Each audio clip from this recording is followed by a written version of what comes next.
come tonight, for those who are physically here and those who are tuned in who will, and for those who at some point in time may even see after this is completely over. We thank you in advance for the promise that your word will not return void in Jesus' name. So, we want to spend some time talking tonight about quiet yourself down. Just quiet yourself down. There are noises everywhere. You think there are noises everywhere that you come in contact with, but the thing is, the noises on the outside tend to have a lower volume than the one on the inside. And the reason for that is the voices from the outside are being brought in to the inside. And the voices on the inside that start screaming at us is as a result of what we consider to be unresolved stuff on the outside, but really is unresolved stuff on the inside. Are you all following what I'm saying? So don't look at me like I'm, wow, you got to talk back. You just got to be able to talk back. So the external noises really are magnified because of the internal noises. And then as a result, the internal noises just get louder. And it makes it even more difficult to deal with the external noises. See, you want to have the dialogue, then you have to talk back in order to say, like, what do you mean? If I was sitting where you were, I would ask you, well, tell me more, or what do you really mean? But yeah, you follow me, see, because I'm not the one sitting there. That's what I mean. You have to be able to do that in order to get more information. Okay, you have to be able to do it. So first, I'll give you the quote. Then we're going to back ourselves up. The internal consistency will always transcend or veto external inconsistency.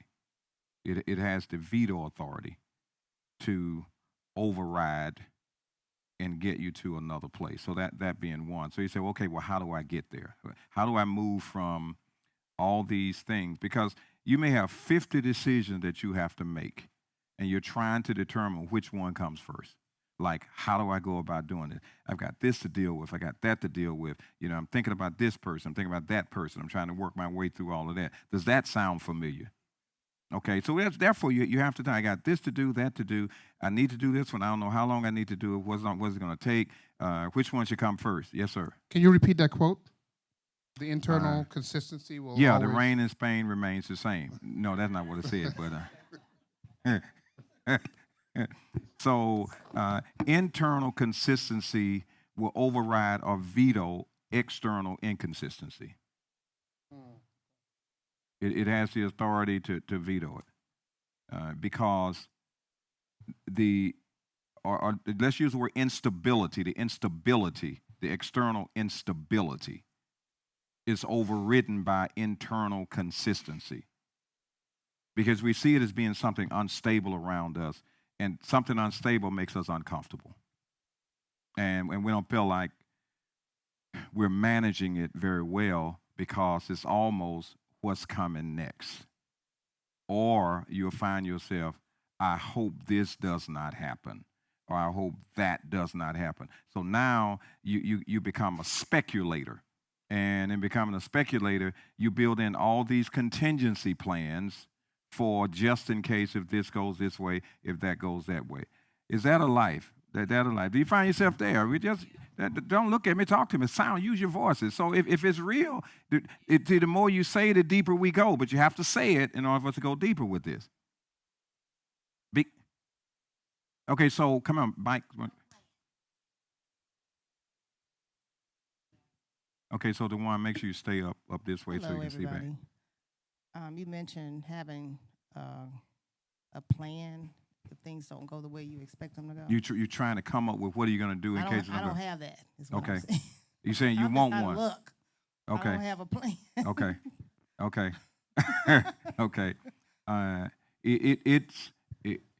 We're faced with decisions all the time. That's never going to change. Nobody's circumstances, as much as we like them to stay the same, they just are not. They just are not. Change is an inevitable reality in the life of everybody.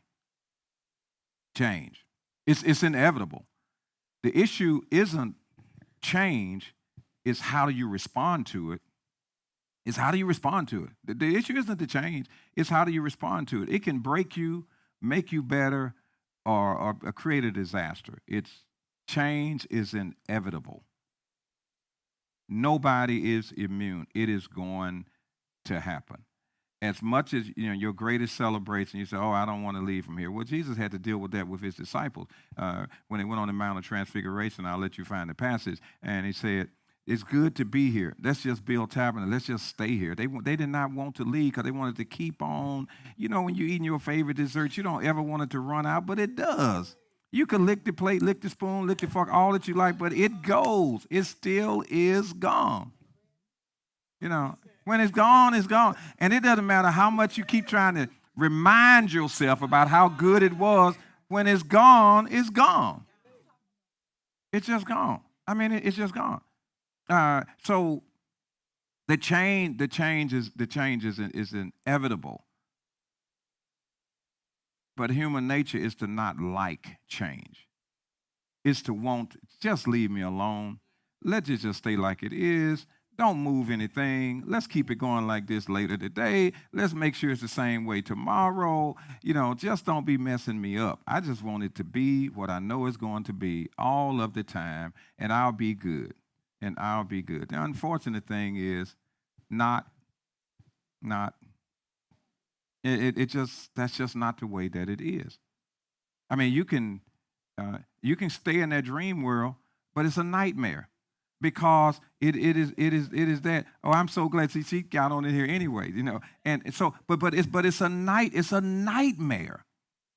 Trying to unchange the unchangeable. Because basically that's denial. When it all boils down, like, oh, that's not it. It's just denial. It's what it is.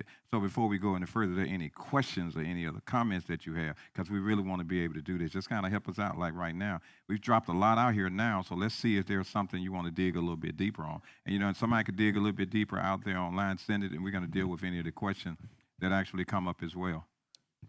Okay?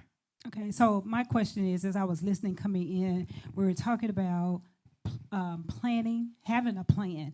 And so I like to have plans. And not that something is not going to work out, but for me, planning is preparation. So am I missing what you're talking about when you're talking about planning? You can, having a plan and just in case something goes wrong. Every plan that you have should be fluid. Every plan that you have should be fluid. In other words, don't hold too tight to whatever you plan. Okay. I'm with that. I'm with that. So now, if you don't want God in on it, then squeeze it. You squeeze it as much as hold on to it and just like that. Mm-hmm. But he tells you in Ephesians 3 on the promise is he's going to go past your plan. He has the ability to go past your plan. But you got to trust him with all of it. Right. And that's what I because we have the tendency to say, God, I give you 60% of this, but I don't want you to touch this part. Handle the other 60, but this part I want to keep. Well, you're not trusting him. You haven't given it to him. You have to give it to him. Okay. Which means it's always is. It could be torn completely up and reset. And that's that part of transferring your plan. So you make a plan. For me, I make a plan and then I transfer that plan to God so that he can have his way in the plan. So it becomes his plan. Yes. Okay, just think about this. Okay. Your plan is an offering to him. Not a request for him to complete your plan. It's an offering to him. It's like, God, I'm offering you the plan that you've given me the capacity to put together. Stewardship, it's a stewardship issue. God, the plan that you gave me the wherewithal to put together, I'm offering this back to you because it's yours. Now think about it. It's your plan. So I've done the best I can with it, so I'm offering this back to you. Isn't that deep? Yeah, I'm just gonna give you this because I don't have it like that anyway. But this is the best I can do. But I don't want to settle for this. I want to give it to you. Now, how about that? Brother Rowan, you was about to throw something in there. Yeah, because the reality is, despite the fact that it's your plan, God could just alter it anytime He want to. Well, that's a problem when you call it yours. Right. And then you know we good at this. That's what I planned on. You ever find yourself, I planned on, and they didn't, or she did. You messed me up. You ever find yourself saying stuff like that?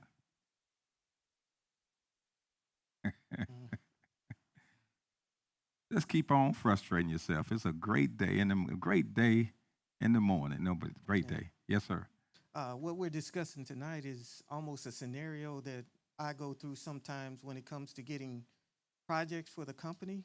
You Right. come up with a proposal, and then you present it, and then it gets torn all to pieces because of the higher authority saying, okay, this is good, this isn't good.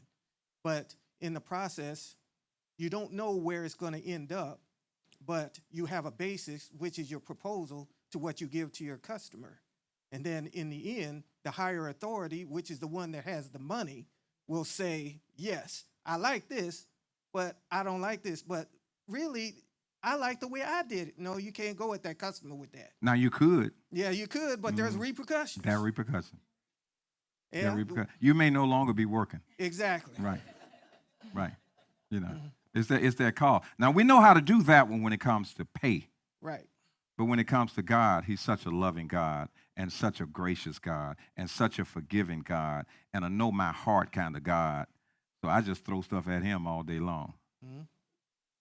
Child of God, I just throw something at Him. Just throw stuff at Him. So actually, okay. Anything else? We're gonna dig and get to the root of all of this because there are promises that He gives when we remain fluid. Promises that He gives when we remain fluid. But you say it's hard, isn't it? You because you got major trust issues on folk. You don't know what you say. I trust God. It's these humans I don't trust. Well, that's a problem too. You know, I just don't trust nobody, but I do trust God. Yeah, okay. Well, how does that line up? Yeah, I mean, so I end up going down that road. I'm committing this to God, and then He's sending somebody you don't like. So there's an asset right there. There's an asset I want to use right now. I know you're not talking to them, but you want your dream to be fulfilled? Oh, you got to talk. Well, God, I'm not going to talk to them. Well, you don't want your dream fulfilled. Yes, sir. I am a witness to that because when I was early in my career, there was this gentleman that was my supervisor. He was the head of the CAD department, computer-aided drafting department. Right. And when I was with him, I already had my credentials of being in computer-aided drafting and engineering, but I was not, shall I say, had enough experience for him. And I took other classes, and when I was done, he was saying, well, there's a little bit more.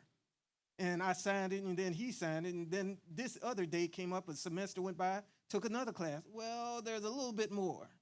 And then all of a sudden, there was a student from high school that came in that got an A in drafting that they put directly in that position. And at that time, I was young and wasn't expecting about the repercussions, but he said, I said to myself, I'm going to the owner of the company. And I asked for a appointment with him. And then when I spoke to the owner of the company, he said, Albert, you had all this behind you? And who is your supervisor? I gave him his name, and I showed him. He said, let me go get your review papers. And everything that we signed was right there, and I had already had it. Give me 2 weeks to get somebody to fill your position, and I'll put you in the position that you want. And, okay, I was so happy and everything. The next day after lunch, all of a sudden my supervisor said, let's take a walk. And he wasn't too happy that I went over his head. And I said, I wasn't even thinking about that. You know, I went to a higher authority. You were thinking about Albert, but go on. Yes, I was. I was thinking about Albert. But I wasn't thinking about the repercussions that was around me for what actions that I did. Oh, yeah. What you do will affect other people around you, and they will look at you differently for what you did. Right. You said small detail, right? Small Mhm. detail. All right. So Psalm 46. So we've stirred it up enough to where we can, Psalm 46. Psalm 46. And sometimes we think where we are is a lot. But listen to these promises. God is our refuge and strength. But you got to soak it in. The words sound great, but they don't mean anything if you don't embrace it. It says, God is, not might be, not being considered, not that you pray to him about it. It says, so therefore when you say, God be my refuge, be my strength, like, well, wait. He said, God is. So it is an embraceable promise. It says, God is my refuge and my strength. You personally, he's my refuge and my strength. He's my refuge, my safe place, and he strengthens me. He's my safe place when I need assurance, and he strengthens me. Says that he is. So oftentimes you say, where do I go? Said, he is. He is. He said, I'm running out. I don't know if I can go any further, but says God is what? He is your strength. Notice what he said? He said, so mine may run out. In Isaiah 40, it says, they that wait shall renew their strength. They shall renew their strength. Isaiah 40, 28 through 31. But listen to verse 2. Verse 1a. A very present help in trouble. In other words, he's your right now help. Not is help coming. Not just present, very present. In other words, say assuredly present. In other words, he is help. Now he said, I need help. Wait, hold. Notice what he said. He's help. So therefore, I will not fear, even though the earth be removed. You say, why? He's my refuge. He's my strength. He's my help. You say, so he preceded the circumstances by saying, let me tell you who I am. So that when something does come up, you're reminded, this is who I am. In other words, you don't have to wonder. He said, this is who I am. Then he said, even though the earth be removed and the mountains be carried into the midst of the sea, when stuff just really falling apart around you. He said, when stuff just seemed to be totally falling apart, you go back and say, God is my refuge. He is my strength. He is my very present help. So even in the midst of what I'm experiencing, he still is. It doesn't say when something, he said, God's not going to be there when something happens. He said, when something happens, forget about God. You better go find somebody to help you. But notice what he said. He is right now. Verse 3, even when the waters roar, hurricanes, tornadoes be troubled, and the mountains shake, earthquakes, with this swelling. Notice what he said. He said, even when things are really all over the place, the one, just find it, get it later. Literally, when these things are happening, the waters roar, the hurricanes, the tsunamis, earthquakes, everything's falling apart. Then he tells you this promise, verse 4, there's a river whose streams shall make glad the city of God. In other words, it just calms it all down.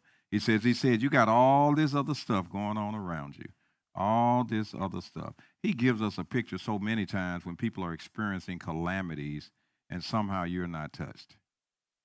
And somehow you're not touched. You are across the street from something that's going on, and you are not touched. He is still showing, it says, there is no logical way to explain it, and she can't help you either, so she needs to not do it either, so don't. Hold on, don't, because that's a distraction, disruption, and you all can't concentrate. You got to lock in. I know the intent. Gotta lock in. Gotta lock in. So, even when things around you are happening, he still shows you that I've got you covered. And even if it does happen to you, he still is your help. He still is your help. He said, the river and the holy place of the tabernacle of the Most High. So notice, God is in the midst of her. She shall not be moved. He says, he's still saying, I am still here.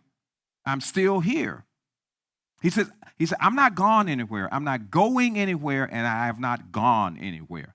I am not going anywhere, and I have not gone anywhere. I'm still who I said I am. I'm your refuge. I'm your strength. I'm your very present help. I'm the one that you can rely on. Even when it gets to the ultimate place of disruption and discomfort in your life, your reassurance down on the inside is, I'm still here. He says, I'm still here. How does that resonate with you? Let me stop. We don't want to pour on too much. So how does that resonate with you? Because if we don't get it and walk with it, it just sounds like a melody. It just sounds like something we're saying that makes us feel good. But it's talking about take this and move this. Move the other way. Take this and take this. Say, you know what? I have been thinking about stuff. Yeah, I have been wondering how this is going to go. Like, wow. So I realized I've been pushing him back and not taking in what he has said. That really is what it's like. Are we? Are you? Because if so, then some things are not relevant. Okay? I'm listening. What are you hearing? Are you getting this? If you're getting it, then how are you getting this?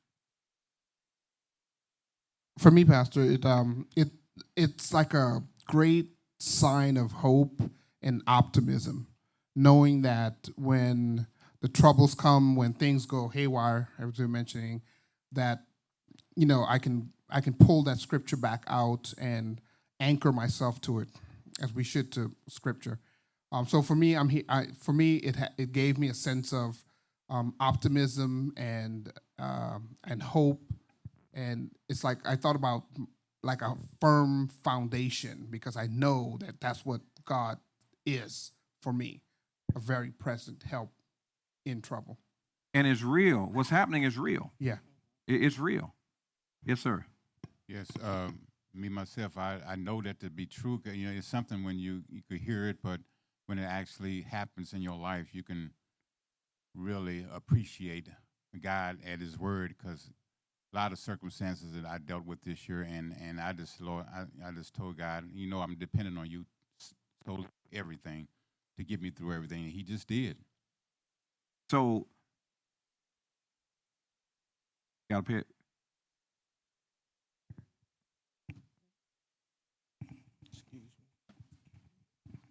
Because as far as you're getting ready, the question is always, do you believe it?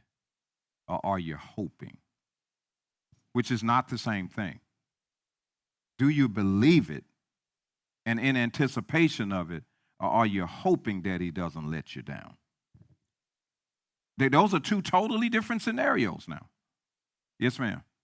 I believe it, Pastor, because when I'm at my weakest, he strengthens me. And when I get up and pray to him, this is one of my favorite passage.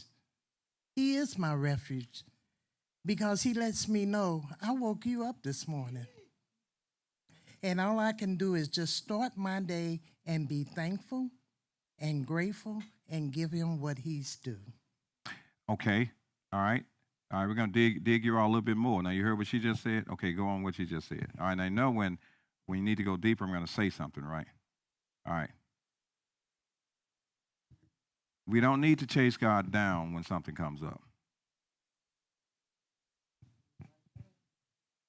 Now, here's what I mean by that. The anticipation says, I stay connected. I stay connected so that even as the external change, nothing has changed what's here. So I'm not So I'm not getting thrown off by this bad day. I'm not getting thrown off by this because it's still is the day that he has made. So I can't even call a day a bad day. See, if I'm staying connected, then I'm going to say at my lowest point. Y'all follow what I'm saying? Because I'm not saying at my lowest point. The reason I can't say I'm at my lowest point, if I'm reminded of what he said, then it's just another day with him as a part of. So it don't matter whether I'm up, down, sliding, standing still. He still is. So therefore, I can talk about the journey. It's all a journey. It's all a journey. Until he calls you home, this is just one continuous journey. Not, oh, this week is better than the last. Oh, no. Yeah, 2 days ago, it was showing up better. I don't know what happened since 2 days ago. Like, whatever, man. But anyway, go on. For me, it has me thinking about how I'm praying when I'm asking the Lord to give me strength or to be, as we just said, my safe place. The scripture said, Karen, God is. So no need for you to be asking for him to be, because he's already is. So it's helping me in my prayer, just with us going through this tonight, on how I've been praying amiss. It's like he already is. So it's not like God is my safe place and my strength and my refuge. And I have to say that so that I can get it in my head when I'm praying, to pray in that manner. He is. He is. In fact, you thank him. So, see, the shift comes here. Now that he got me through something else, it's like, God, I'm thanking you for being my strength. I am assured that you're my refuge. So I'm restating to him what I know, what he's already said. It's like, God, I am just so glad that's what's happening right now, that you never promised to never leave me nor forsake me. So I'm thanking you. You promised to never leave me or forsake me. And just in case, I can come boldly before the throne as I need, but I know you're there. I don't know what's about to happen right now, but what I know for sure is you here. You here. You here. I don't have to say you are here. You here. Hey, Pastor, do you think that we suffer from not knowing the scripture, not being in the scripture, and that's why we forget, right? These promises that we, that maybe it is that I'm going through and I'm low and I'm down and whatever the case may be, because I'm not in the Word, so I'm forgetting these promises. Why do you think that people go through such agony in life who call themselves Christians or children of God? It isn't so much a matter of being in it. The question is it in you? See, we got it. We've heard it, these sounds. So in fact, there was another tweet we just gave. God's here. It's just God's here. This is it. You say, well, where is God? He's here. And then when somebody try to figure out and explain what he's saying, it's like, God's here. See, he's omnipresent. So that means he's here. Just think about that. He can't go anywhere and not be present. He can't go anywhere and not be here. If he's omnipresent, wherever that is, he is. Oh, I'm so alone. I feel so alone. I just don't know what I'm going to do. What? He's here. So we know that's an external reaction to something that's not true. If he is who he says he is, that can't be true. Man, this stuff is, okay, so you just asked about this. Here's the thing. James chapter 1, to your question, says, be doers of the word and not hearers only, deceiving yourself. So it's less about knowing versus doing. So we talk about every time you hear it, it's time to make a shift and implement, transition out and put something else in. It's got to kick something out, bring something in. If you don't kick something out, you won't bring something in. Now I'm going to, the great line of the stellar saints are things such as this. I'm going to meditate on this. I'm going to reflect on this. I'm going to seek God about this. I'm going to sit here for a moment. All that Christianese stuff. Sitting up here, because it sounds so deep. Here's another great one. I'm just going to camp right here for a minute.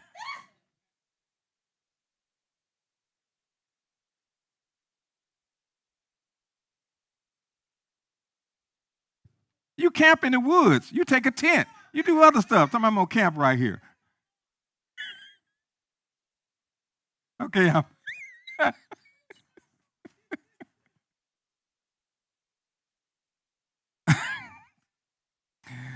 Okay. So it says, be doers of the word and not hearers only, because it says if you don't do it, now think about it. Wow, you know what the reality is? If I don't do it, then I've switched sides. I'm operating in the flesh to do what darkness wants. I'm practicing deception. Because what it says is deceiving myself. So now I've stepped outside.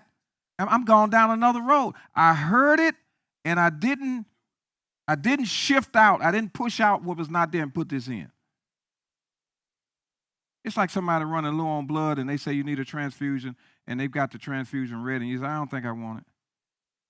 You know, I'll be all right. And they've already shown you you're 2 pints low, and then it's like, well, we got it here for you. Like, no, I'll be good.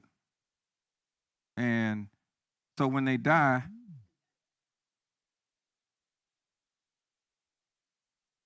God didn't hear my prayer. I'm going to trust God. I'm going to trust God to deliver me, to raise my blood, because the blood still works.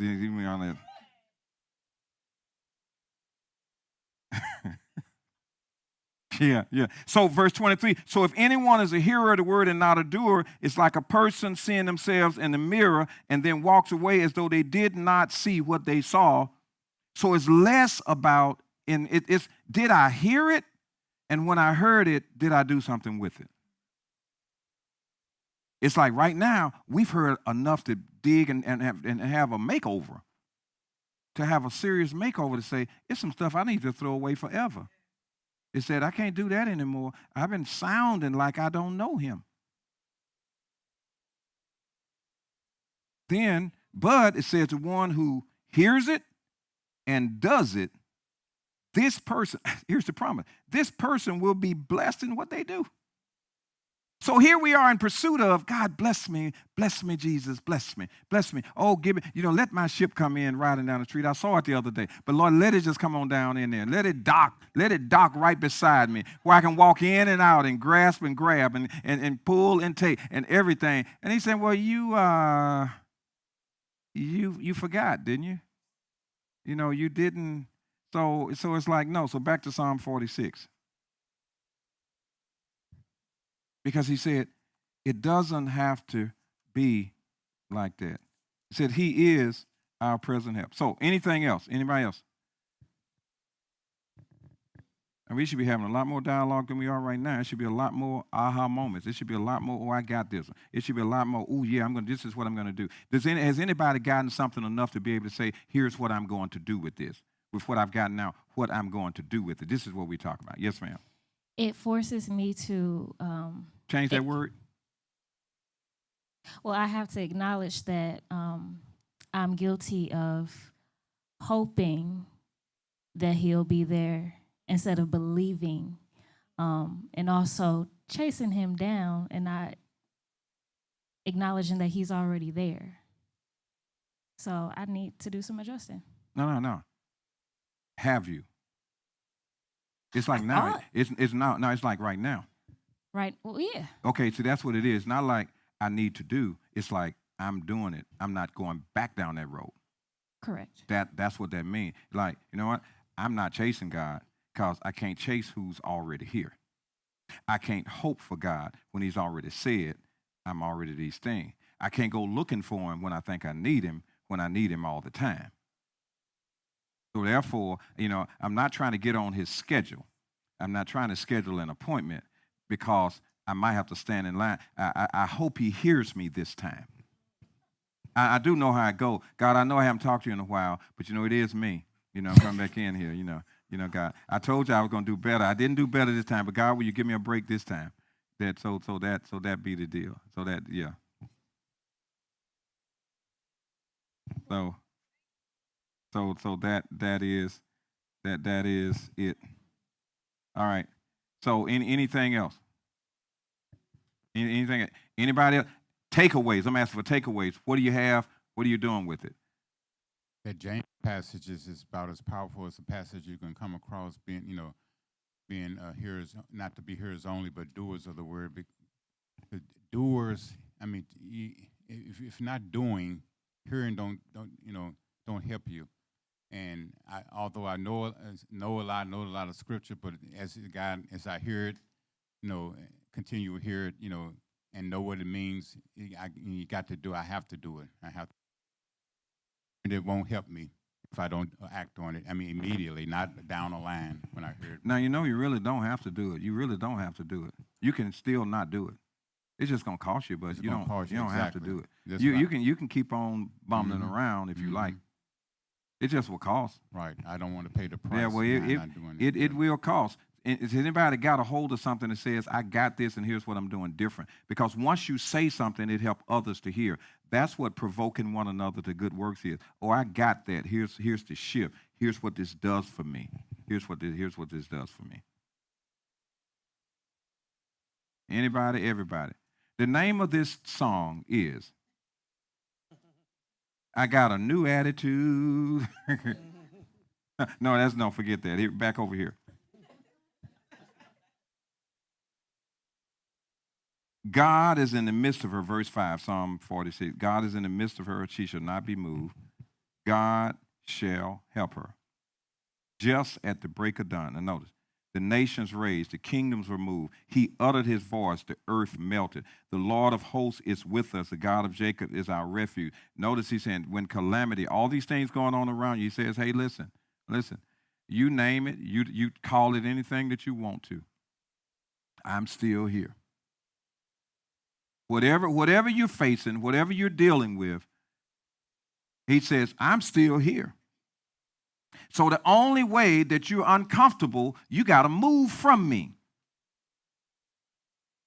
You got to come up with a reason to question or to doubt me because I'm still here. Hebrews 13 says Jesus Christ is the same yesterday, today, and forever. So you got to say, is he the same one that was rocking with you the day before when you were just so excited? Or is he all of a sudden having a bad day? Is God having a bad day? Is he in one of those moods? An ungodly mood. Because that's the implication that God, you're missing something here today. Like, what is this? Yesterday me and you were cool. And now, I don't know what happened in between yesterday and today, Lord. Things were going so well.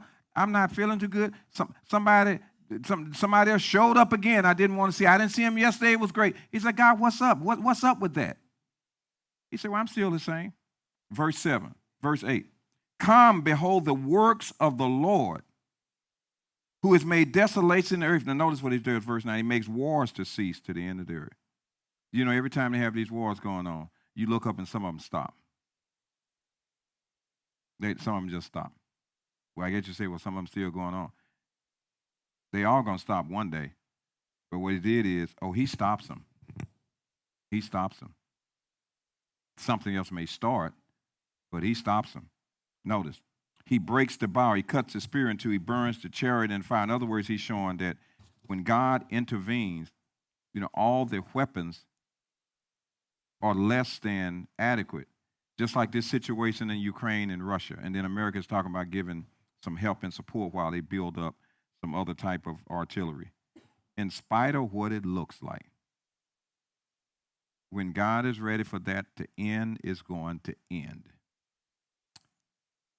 Putin or no Putin, with or without him, when he's ready for it to end, he does not have the last word. All these things that are happening politically in this country all these people who are stirring up all these things, when you have this one senator holding up what needs to happen in the military, if you think for 1 minute, when God says enough of this, it's going to be enough of that. And they won't be able to stop it. When he says that's enough, that will be enough. Because he's in charge, he has the last word. That's why he tells you in verse 10, be still.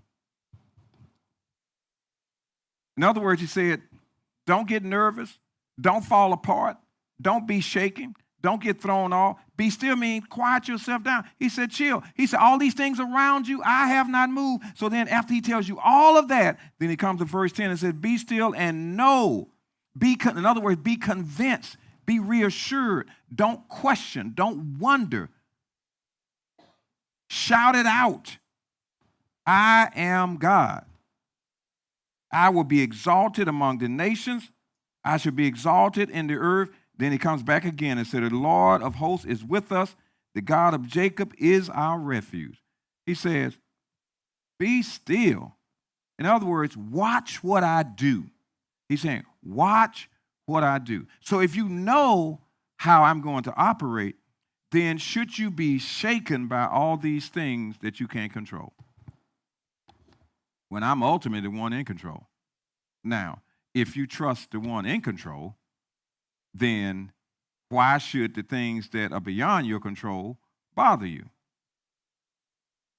Can you help me out? Can you help me out?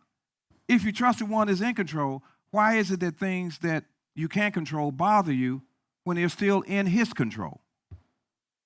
So help me out. So let me listen. You all help me out. Do you find yourself? Where do we find ourselves in the midst of these things? Is that he's in control, but our humanness. That's it, the human element, Pastor Petty. That's it, the humanness. But that ain't good enough. Not good enough. That ain't good enough. He know we humans already. When he wrote this down, he knew we were human. He knew we were not bionic. He knew that. He already knew that when he said it. He knew we were human. Yes, Pastor, I was a worrier. I always worried about how it was going to happen and when it was going to get done and which way it was going to come from. I always worried. And then I came to this church, and it's literally like breaking chains off and taking blinders off our eyes. Because now I rely on God. I have faith that God will handle it. I worry myself into high blood pressure and diabetes, like literally killing myself trying to make it happen when God was not moving because he didn't want me moved. Stay where you are until God is moving you. And we had this conversation, like I've been taken off of blood pressure medicine. I've been taken off of diabetes medication because I just sat and let God handle it, trying to figure out about the nonprofit, where my next dollar gonna come from. I don't have to worry about that because when I sat still, he put a check in the mailbox that I ain't even know was coming. It's things like this that we just take for granted, and God never fails to be a very present help. Amen. So you all miss a holler moment. You all miss a holler moment. Miss a holler moment. Amen. Miss a holler moment. Yeah.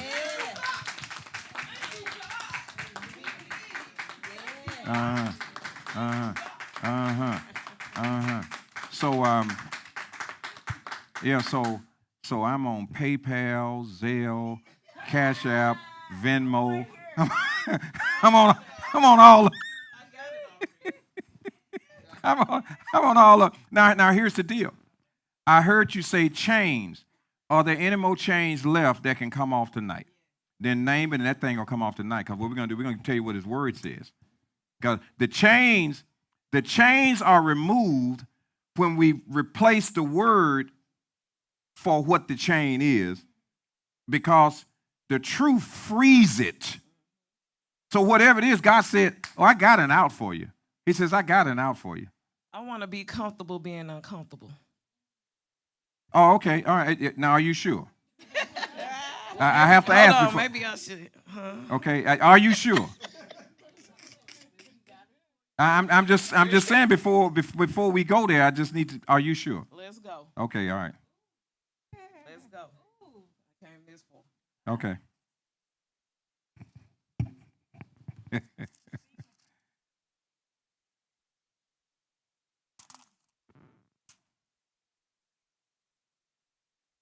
Listen to what he says in James chapter 1. My brothers and sisters, count it all joy when you're uncomfortable. He says, when you fall into various trials and situations that you say, I don't want to do this.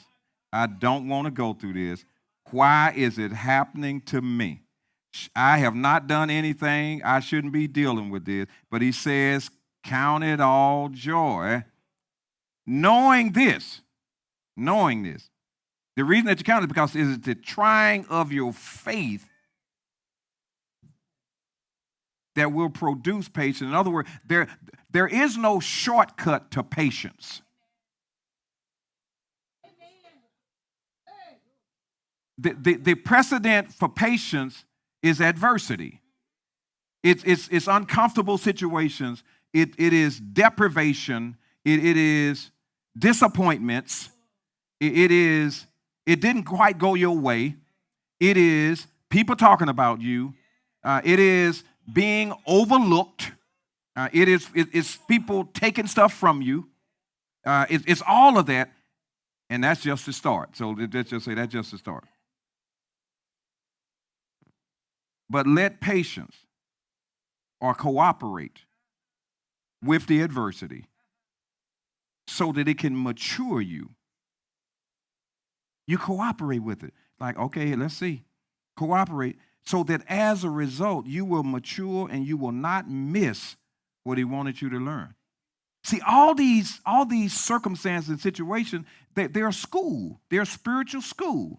They are intensive spiritual development circumstances so you can be stripped more of the flesh.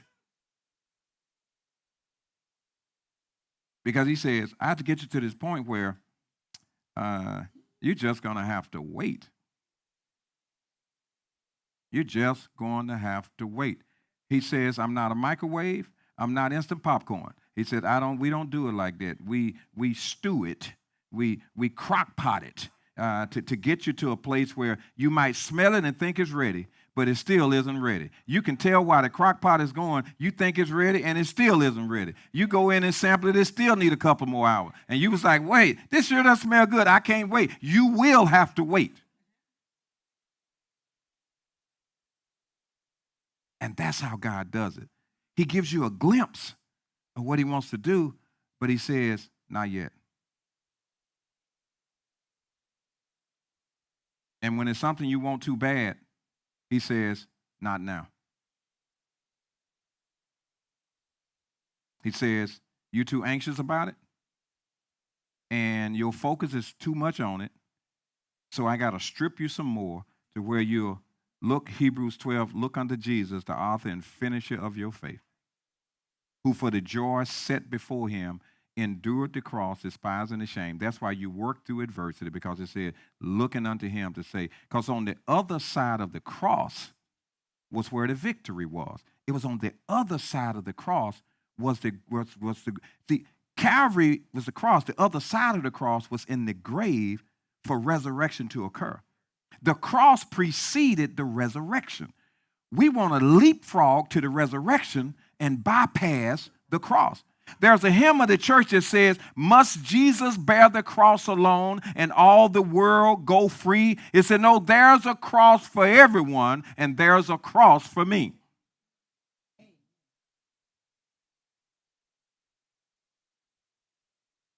Then they go a step further, no cross, no crown. He said, God, I want to be elevated. He said, I want to get there. I want to be able to say, look at what God done. He said, I don't see any scars. When they questioned Jesus, said, I won't believe it until I can see it. And Thomas said, I don't care what you all say.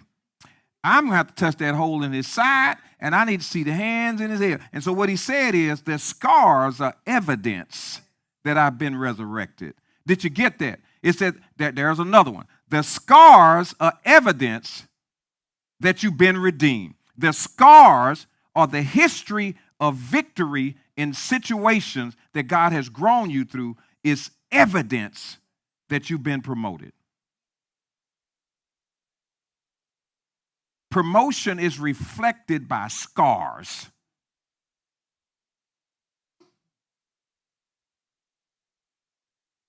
Scars.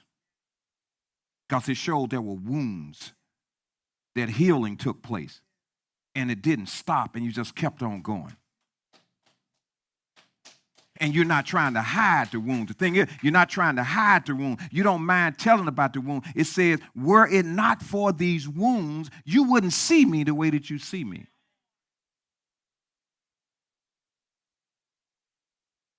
Now, some of us rather folk not know. Isaiah 26:3 said, I will keep them in perfect. Notice the term. We just saw the term in James chapter 1. Let patience have its perfect or maturing work. Notice it. I will keep them in perfect peace. Isaiah 26:3, whose minds are stayed on me. Notice, perfect peace. In other words, this peace that can't get any better. In other words, it's maximum peace, whose minds are stayed on him. He said, I'm going to maximize the peace that you can experience if you stay locked in. Now, that's with all the things around us happening. That's with all these things still happening. Because he did not say, I'm taking that away. He says, it's my peace. And then finally in Philippians 4.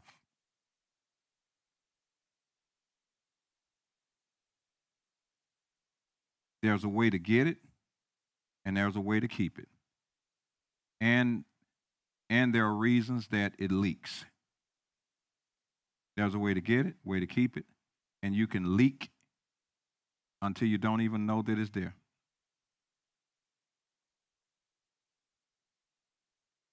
Verse 4, Philippians.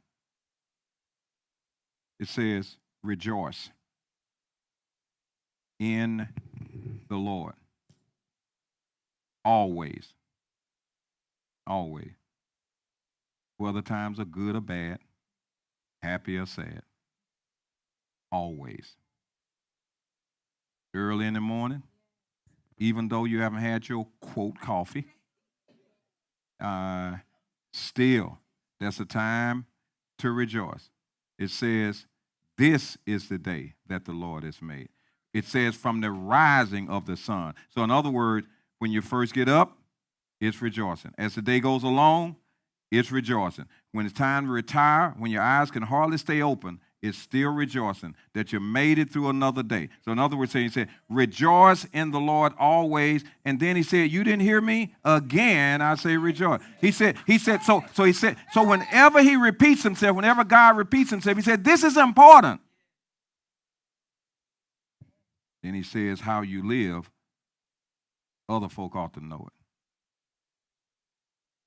Don't say you tell them. They're supposed to know it.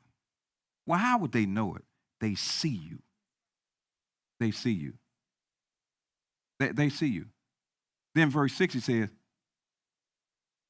stop worrying about anything.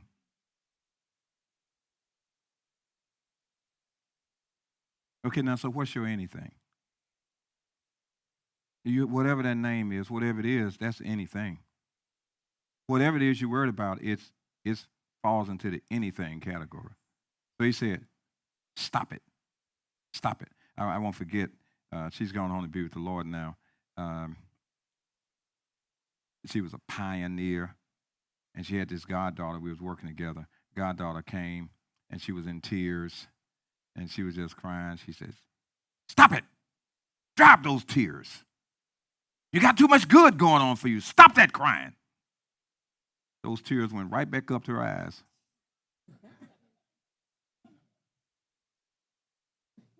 Just like that. So in other words, it says, stop. Don't worry about anything. Instead, in everything. Notice what he said. Don't worry about anything, but in everything, talk to him. Let him talk to you. In other words, get engaged, continue to talk to him. And here's how you do that. So then, if I'm not going to worry about something, if I'm talking to him about it all the time, it's like, Lord, did you see that? Did you see them cut in front of me right there? And then that way I won't talk about them. It's like, Lord, did you see? I'm just so thankful that the brakes work. I didn't run into them, that I can see and that I saw them. It's like I'm just talking to the Lord. I am just so glad that you're watching over me, the better me. You're watching over me, and that I don't have to try to take matters into my own hand. I just thank you that I used to, but I don't now. So I'm not worrying about it. I'm just thanking him because I'm having this conversation, because in everything with prayer and supplication with thanksgiving, I'm just talking to him. So like, God, I thank you for no accident. It's like, God, I thank you that it started. I thank you that I can stand up. I thank you for this. In other words, I'm just doing it until this other stuff is like, this other stuff, when I compare it to the fact of what I am thankful for, what is wrong with me? So low-level thanks mean low-level praise. Low-level praise mean little or no blessing. Low-level thank mean low-level praise. Low-level praise means little or no blessing. Because it contradicts him. Because he said, let your request be made known. Ultimately, he said, let me know what's going through your mind. I already know what it is. I already know what's going through your mind. But I want you to say it. He said, I just want you to say it so you can know that you trust me. He said, I need for you to say it. He said, you say it. He said, do you really believe me? Then if you do, then say it. Then it's like, say, God, I trust you. I'm on the clock. I'm on a time schedule. But you are time. A day to you is as 1,000 years. 1,000 years is as a day. I don't know what's wrong with me. Worried about 5 minutes. Worried about an hour. Worried about 2 days. He said, God, forgive me for trying to finite you. For trying to shrink you into a clock. Now, isn't that something? He said, if you do these things, then he said, here's what I'm going to do. I'm going to give you a gift. I'm going to give you the peace of God.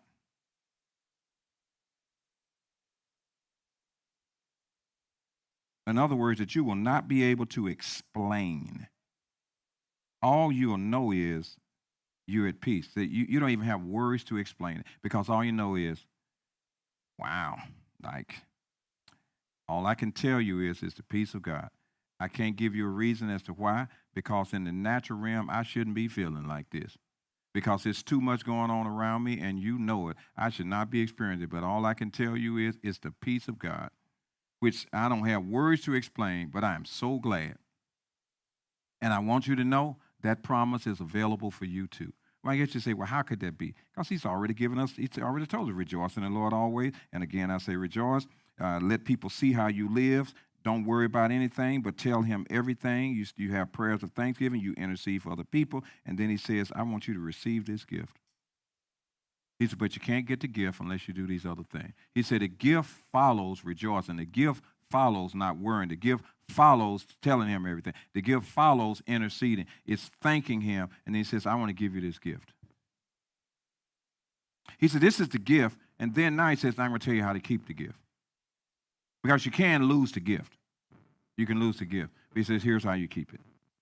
Finally, whatsoever things are true, whatsoever things are noble, whatever things are just, whatever things are pure, whatever things are lovely, whatever things are of good report, if there is any virtue and if there is any praiseworthy, meditate on these things. Notice the catch. He says if there's anything praiseworthy, that's what you focus on.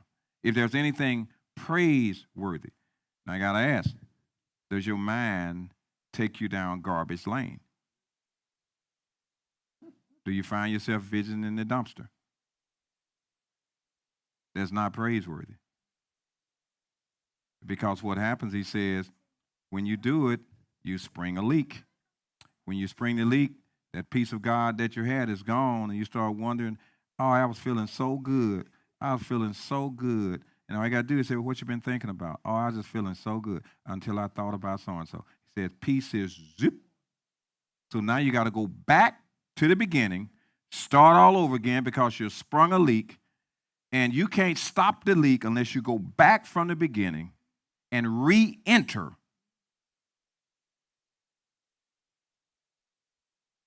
All right, we're going to stop right here and give you all the chance for some reflection. For me tonight, Pastor, as you were just wrapping up about just the Thanksgiving part of that, you taught us that earlier on, and I began to put that into practice. So I was really able to resonate with you when you were saying about, like, when we're driving and, you know, thanking God that the car, you know, has brakes. Thank God that he allowed you to see somebody coming in over on you versus going there. And so I thank God that I am actually putting that into practice after learning that here. And then just, I don't know, it's just so much tonight. It's just really been eye-opening for me. I have a lot that I gained tonight that I can now put into practice even the more. Like I was talking about, the God is, understanding now, accepting that God is. So now my prayer changed. So I learned that tonight. And just to hear the confirmation that because I have been listening and putting into practice, now it comes back and I'm like, okay, I'm already doing that thing. And so that helps me now. And I got to, again, begin to continue to just enlarge what I'm doing. You know what I'm saying? Don't get comfortable in what you're doing, but understand to keep listening so that you keep growing and keep maturing. So all of you all have any form of social media, you ought to share this. You should kick this out there, and you should be talking to as many people who you know have stinking garbage can thinking to be able to help them to know. It's a whole lot of folk with this garbage thinking. And playing as much praise music as they can, reading as much scripture as they can, and still no peace, because that will not be it. You got to walk through it like this. If you don't walk through it like this, you'll be wondering, well, how come? I'm doing the best that I can. Well, but let's see what's going through your head for real. What's going through your mind? What's going through your mind? Okay, anybody else?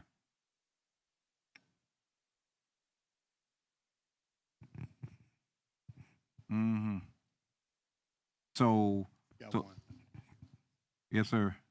Well, one of the things I learned was when I was younger, I never liked to plan anything because it never went right. And so I stopped being a planner. And then I realized it was really never my plan. It was God's plan. And so when I didn't plan, I was okay. But when I did plan, I was disappointed. So I realized that today. Yeah. Yes, Yeah, sir. Yeah, I learned quite a bit as well, but more importantly, learned that God is, well, I already knew, but just know that He's in control over everything, every circumstance, every situation, and not to believe anything else. I am, and when it says rejoice, and then I say again rejoice. I'm rejoicing tonight. My wife and I both. We finally moving back to our earthly home this week. But see, God was in control of this whole thing. It's been 8 long months, but I knew He was in control. I was just waiting. And So were they waiting. long months or learning months? Long and learning months. No, were they long months or learning months? Learning months. Okay, yeah, you went down that pathway of not thankful.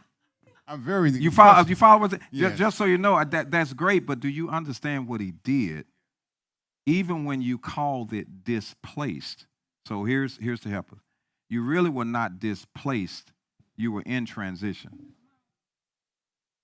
Displaced means nowhere to go, in an uncertain space.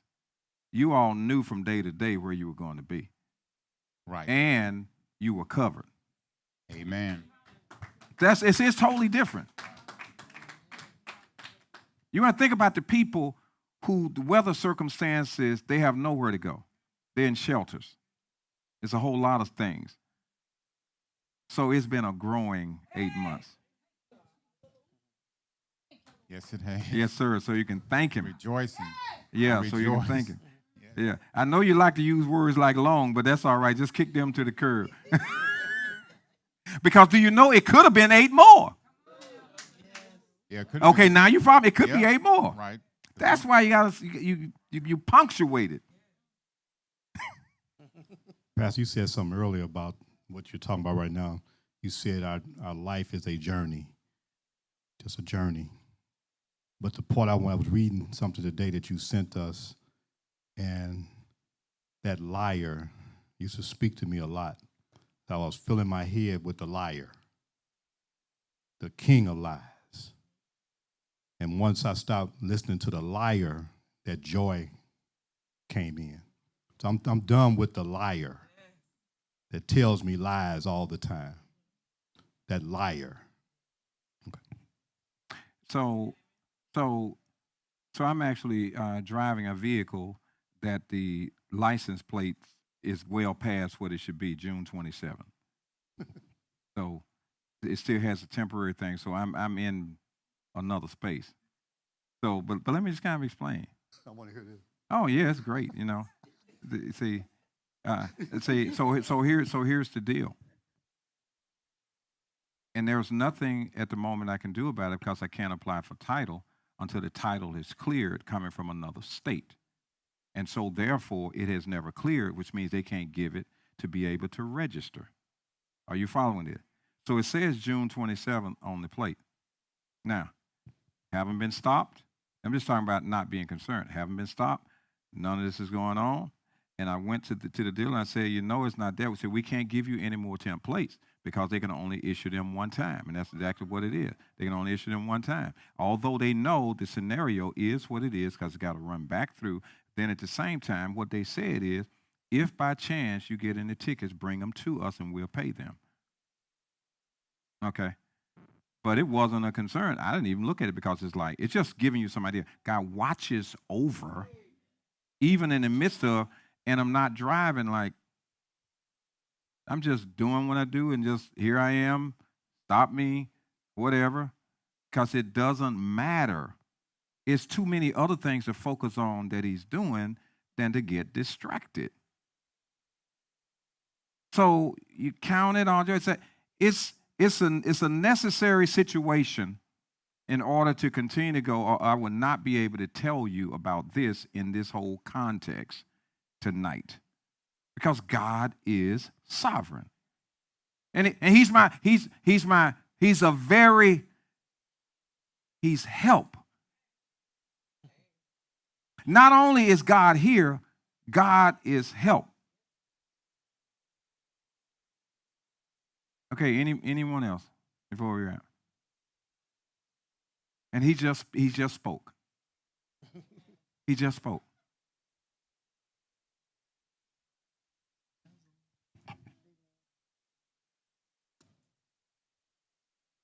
I'm a worrier. I'm a planner. When things go wrong, I do have plan A to Z, but God stopped me in my tracks. I had a roof that's over 30 years old. It needed to be replaced. The gutters need to be replaced. In my mind, it's not going to go through on my credit. We had 3 roofers come, 3 acceptance. The gutters are up. The roof is up. The house, during the storm, nothing touched it. The only thing that happened was the lights were out. And so it's the Lord, you are light. This is your house. Do with it as you please. Because I can't. See, he has a way of just messing us up, don't he? He'll bring us to the end of us if we cooperate. You ride these bucking horses if you want to, and you're not a bucking horse rider. You will end up being stomped by the horse. That's exactly it. So, again, you're accountable for implementing or putting into practice and passing it. You're accountable for that because that's what this is really all about. We are stewards responsible for planting the seed of what we receive, and he's going to hold us accountable for it. He's going to hold us. Pastor, I got a friend who, in the natural eye, lives in a storm. It's always storming. But in the midst of it, the friend helps others. That has to be faith and joy. Has to be. You have to ask him if that's the case. Yeah. You follow what I'm saying? I'll ask him. Yeah. Some folks just like doing stuff. I'm just saying. Now, some folks just like doing stuff. You have to ask him, where's God in his life? That's the only way you'll know. That's the only way. And is he growing in the midst of? You can. This is not to suggest that it's not, Yes, but sir. we can do charitable deeds and still not know him. There are people who are better by practice who don't know him than those who know him. I mean, their hearts are pure. They just don't know him, but they're compassionate and they do stuff. Whereas we'll come up with discretion and reasons as to why we shouldn't. Child of God. I mean, we good at that. We're good at that. Children of the Most High. We good at that. Okay, any last thing before we go? I promise you, I'd rather eat the food of somebody who does not know the Lord that knows how to cook than somebody who knows him and still trying to figure it out. Give me the one who don't know him. I know I'll be well fed. I can ask God's blessing for the food. Not for the hands, for the food. Okay. Father, we just thank you for what you're doing. Thank you for how you keep us in Jesus'